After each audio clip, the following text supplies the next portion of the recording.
Hello guys, this is Trotus here. Thank you guys so much for the previous support on other videos. I really appreciate that. That's very nice and kind of you guys for liking and sharing and all that from the forums and on YouTube. I appreciate that, and the Facebook groups. So I'm going to show you guys a video I filmed back when I was independent. By the way, now I'm a GM tech. Uh, Back when I was independent, 2.5 years ago or something, I was barely getting into in-cylinder pressure transducing. I was studying religiously at home from people like Ryan Steckler and Bob Thorin, Bernie Thompson, and practicing it at work as well. And this video is perfect when this car was perfect for using it. So this car came in a crank no starter 2004 Mustang supercharged V8. And when I did and I had fuel pressure, the works, coils, pulse from the injectors, no theft, lights or anything like that, deterrents.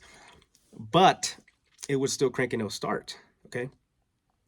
So what would happen is half the cylinders were like half as far as amperage peaks on the RC. Sorry, I didn't get this part in there, but half the cylinders had basically half to low, very low compression, and the other half had normal compression.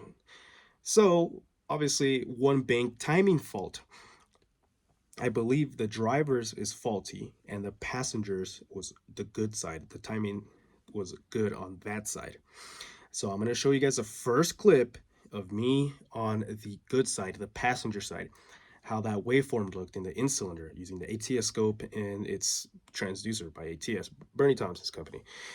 And then after that, I'm going to show you the clip of the bad side because it's always good to see a good waveform or a good anything, and then after show you the bad so it sticks out like a sore thumb, right?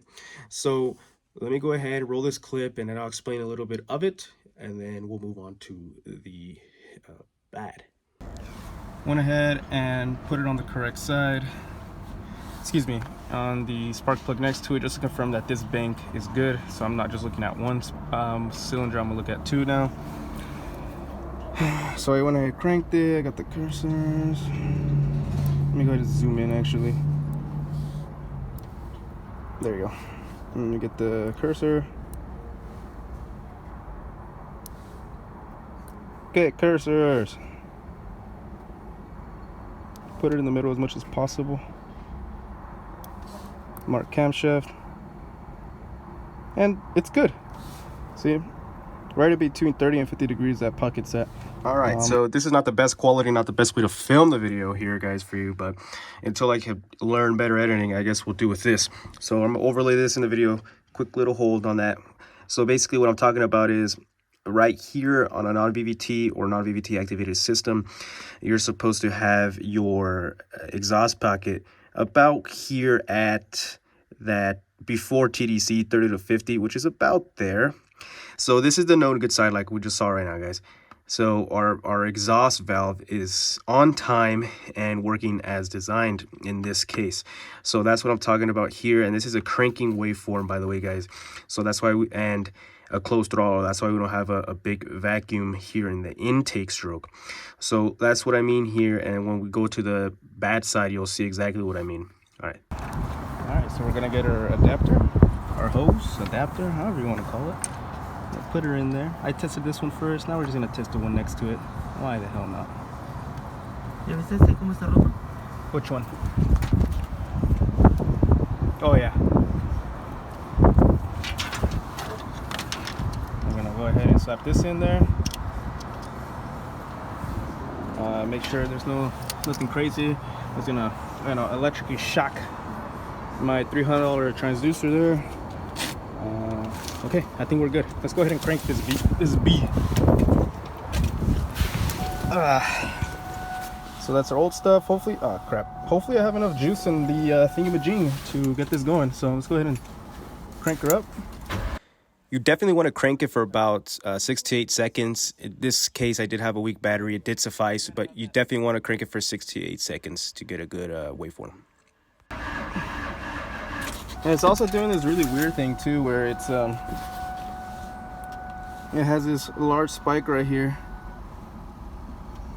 But I think that's just due to the timing being way off. I ain't no 100% professional at in-cylinder analysis, but I could get by at least. But I could tell you when something's not normal, at least most of the damn time. All right, so we're gonna go ahead and do that. Holy smokeroons. Okay, it's even worse this time on this one. Oh, slightly worse. So we're supposed to be in between there, closer, you know, right? And we're about 60 degrees off. What a damn shame. Same thing here on the All right, so let me better explain this because in the video I did not. I apologize for the quality. Of course, it's a reflection on a reflection. So let me explain what happens here. So as you can see, our compression stroke is coming in. My goodness. Our compression stroke is coming in. And we have a TDC here. This is our compression. This is our power stroke, which is technically our expansion stroke in this case, since there's no spark plug in here, right? Nothing's happening. And as you can see, we're about 30 plus degrees off or too early. Our exhaust valve opens up here, creates a little vacuum pocket. As you can see, our pocket's supposed to be right there, but it's all the way over here. So it's opening way too early, causing our no start.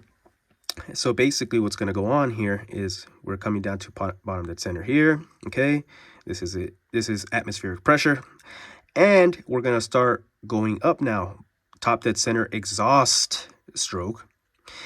Well, if this exhaust valve is opening up too early, well, it's also going to close too early. So what's going to happen is both our intake and exhaust valves are closed at this point, which they shouldn't be. But remember, he's closing early. That's why we're getting a little miniature compression stroke, because as it's going TDC exhaust and both valves are closed, that's why this third or middleman compression stroke is happening. It's indicative of an early exhaust valve. So that's why we're getting that. And as soon as the intake valve opens, it's going to bring in a quick vacuum pull. That's why it brings it down. And that's our intake valve opening here, and our exhaust valve finally is closed. So yes, that's why we have this anomaly here in our bad bank versus our good bank, where it's nice and flat the whole way through. Okay, guys, hopefully that better explained it for you guys. You know, our compression is just a little lower. Well, half, as you know, 50% lower, or 100% lower, however you want to call it, on this side, driver's bank. So it really just comes down to the rebuilder error, operator error. You know, it happens. It just sucks that it had to happen to, you know, this customer here. They're gonna have to yank out the motor again, or do the timing chains in there. Honestly, I have no idea. I just hope it goes well for him. So yeah, this further confirms. I'm just gonna print it out. I'm 100% confident that we are gonna have to, that this car is gonna have to have the chains readjusted, the timing readjusted. If not, something may need to be replaced. I don't know for sure. We have enough evidence to open up the chain, line up the marks. They don't line up. We'll just look at the camshafts, look at the sprockets, everything. But physically it's out of time, so the chain is, you know, advanced advances this way. So that's it. I'm gonna go ahead and just call the timing chain. I have the jumper on there. Yeah, this video turned into a very long one, so that's pretty much it. Just gonna need a timing chain. Thank you guys for watching. The video was the best of quality. I was kind of sporadic all over the place, but I hope you guys caught what I put down. So picked up what I put down. So see you guys on the next one. Thank you very much for watching. If you guys have any questions, feedback, or any type of input, please put it down in the comments. I would really appreciate that. And you guys have a blessed day. And of course, the one and only true God is the Lord Jesus Christ, the eternal being, with the Father and the Holy Spirit. Thank you guys. I appreciate it. You guys have a wonderful day.